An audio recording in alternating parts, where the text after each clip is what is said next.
We all fear the unknown, that which cannot be seen or foreseen. I could talk about the more substantial fears, such as death and what comes after it, but I won't delve into such deep matters. I will refer to the more trivial fears. The fear of what's in the darkness ahead of us, that which cannot be seen by the naked eye. The fear of futility, for upon observing what lies in the darkness ahead, you immediately realize that you haven't checked what's behind you. Today, I will tell you the tale of the assassin.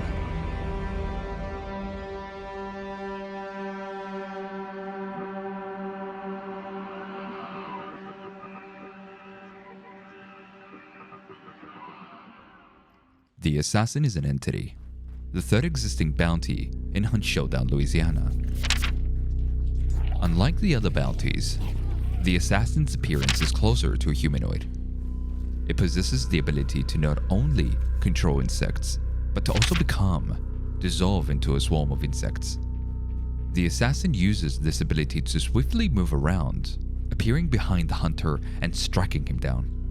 Whether this is an illusion or actual physical transformation is unknown.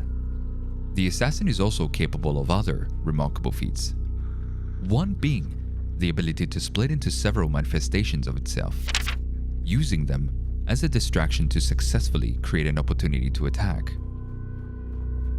Many have encountered the assassin and fought it. Not many have fought it and survived. But one remains that can tell a different story than the rest, and he went by the name of Harold Black. Harold Black was a valuable person within the American Hunters Association and to all hunters within the bayous, for he contributed tremendously towards the documentation of a lot of the monsters, including the assassins. Harold Black was an ambitious man, not at all like the many hunters of the bayous, who seemed interested only in the sport of killing. He had once sought to study natural science at Harvard, but being the ardent believer he once was, and refusing to be disillusioned by the school's efforts to separate him from his religious connections, he decided to drop out and become a writer. No success had found its way though, and after his father's passing, he had set off south. In 1890, he found himself following the murder of David Hennessy, not only for professional reasons, for he had become a staff writer for one of the papers in New Orleans, but also for personal interest. David Hennessy was the chief of police at the time. He had made a number of improvements to the force and was well known and respected in the New Orleans community for it. This had inspired Harold and took it upon himself to investigate his murder. The killer was not brought to justice. Instead, 19 Italians were imprisoned and 11 were lynched.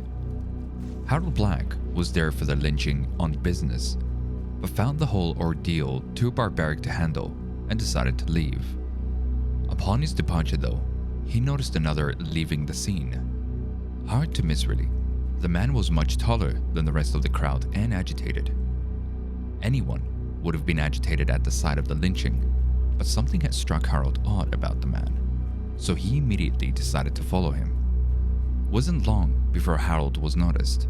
The man sprinted to the end of the alley where he faced Harold, blinding him with a handful of dirt he had picked up, which weirdly contained a beetle in it. As Harold was clearing his eyes, he saw the man scaling the wall of an adjacent building. The man tossed a long slender blade. At the sight of the blade, Harold gave up the chase and ran away. Shortly after, Harold was fired.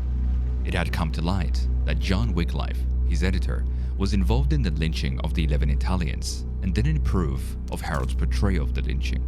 But by that time, Harold was already being employed by Lieutenant Hiram Lotz, governor of Louisiana.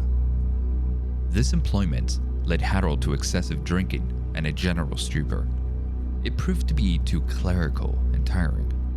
It was around this time that Harold met a rather interesting individual called Vincent Orsica. Vincent had a lot of knowledge on whiskeys and cigarettes, which quickly became the anchor to a new friendship, and they became drinking buddies. Many a night, they met at different bars and saloons, always at night. A year had passed, but Harold's days had not become easier, for he was still under the employment and rather closer now to Mr. Lott, and they argued frequently. But at least now he had a drinking buddy to which he could express all sorts of problems and secrets, including his complaints. Harold had rather grown to trust Vincent. Harold's trust and respect towards his drinking buddy didn't come from Vincent's interest in Harold's fumes at Mr. Lott. Harold's life had been miserable and directionless, and Vincent took it upon himself to assist his friend. He took Harold for long walks in the woods, occasionally undergoing a little sport shooting as well. It was around this time Harold noticed Vincent's surprising height, but paid no heed towards the fact, for he was enjoying these walks and sport shooting, which had turned into hikes and huntings, helping him tremendously in his health. Shortly after, Harold's boss, Mr. Lott, had left to assist in the attempts to build a canal across Nicaragua to connect the Atlantic Ocean with the Pacific Ocean. Harold was once more out of job and had found himself at a saloon, sulking and pouring his mind to his drinking buddy. He had been replaying his disagreements regarding Mr. Lott's sailing for Nicaragua to Vincent. There was more to worry about here, so why worry about connecting canals, he thought. They were at it till dawn, and they had drunk a generous amount. But as they were leaving, Harold swore he saw Vincent split and multiply. It was all a blur though, and Harold decided it had just been hallucinations of a drunk mind. Harold Lott had died in Nicaragua, and another was sworn in his position for governor of Louisiana. But this was of no concern to Harold. He had found work elsewhere with a man by the name of Sampson, and thus was Harold's introduction to the hunting grounds of the Louisiana bayous. It was a rather desperate choice. It was violent and gruesome, and had nothing to do with riding. Harold had been introduced to a young hunting group by Sampson, and together they had ventured out hunting many times. He had even begun to consider them friends. He and his hunting crew had now set up a course for the upper grantaries of the new prison, and Harold couldn't help but feel appreciative for the time Vincent had spent teaching him how to shoot and hunt in general, thinking that he should buy him a few rounds the next time they meet. But something was not right. Whatever lay ahead must have been waiting for them. As soon as they stepped foot inside, it all happened in an instant. One of Harold's friends was blinded by what seemed to be a swarm of insects that were thrown at his face and were now crawling down his windpipe. The insects were choking him, too busy gasping for air to notice the shadow that was rising behind him. They all watched it happen, horror-struck, as the shadow formed and struck with the blade through the stomach, stealing all light from within their friend's eyes. His body dropped. Realization came rushing, and they all started firing as the assassin split into three, effectively splitting them and chasing them all down. Harold had gunned down the shadow that was chasing him, and it burst into insects, filling Harold's windpipe as it did to his friend, with legs, thoraxes, and mandibles. By the time he cleared the insects, he witnessed the final moments of another of his friends, getting stabbed in the stomach, while his friend swinging his axe in a desperate last attempt, but the assassin dodged with ease and left a massive gash across his throat.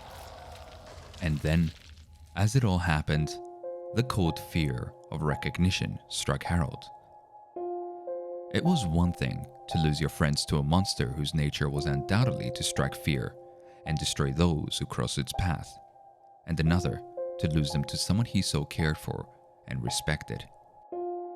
He couldn't have imagined that things could have been worse. How had he not realized? The tall figure leaving the lynchings, all the specific questioning and the coincidences, his abnormally tall friend teaching him all about hunting prey. Ignorance could not be tolerated now. His own life was at stake.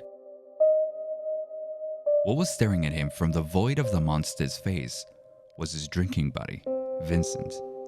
Harold vaulted gantries, bust through doors, leaped over corpses of his dead friends, and somehow miraculously escaped from the prison, out in the bright sun and the fresh air.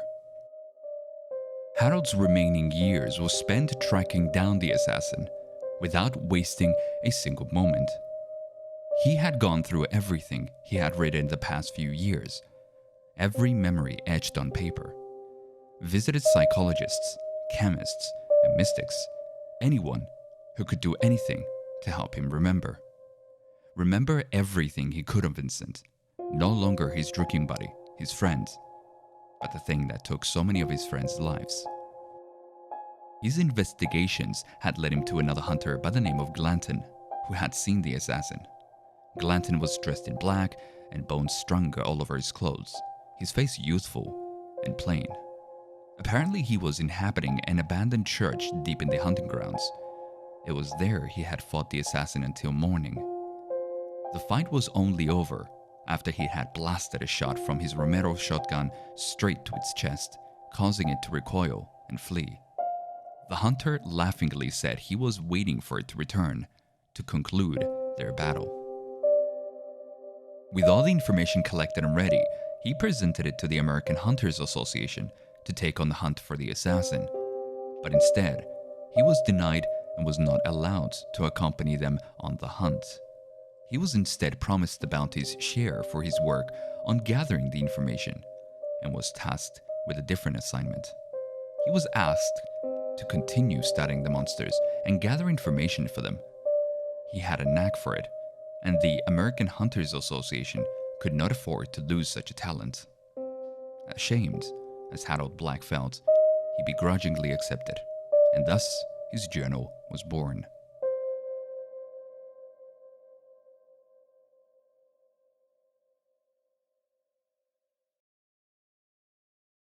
Thank you all for watching. I hope you enjoyed it. Apologies for taking so long to release this. Assassin's lore was not only difficult to work with, but I also had hardware issue to deal with. Don't forget to check out my other lore videos, which is the Spider and Butcher, and any upcoming videos by subscribing. If you guys have any requests or recommendations, feel free to share them in the comments or simply joining the Discord server. And also, for those that wish to support my work, a Patreon exists for that very reason. A thank you to all that do. Until next time.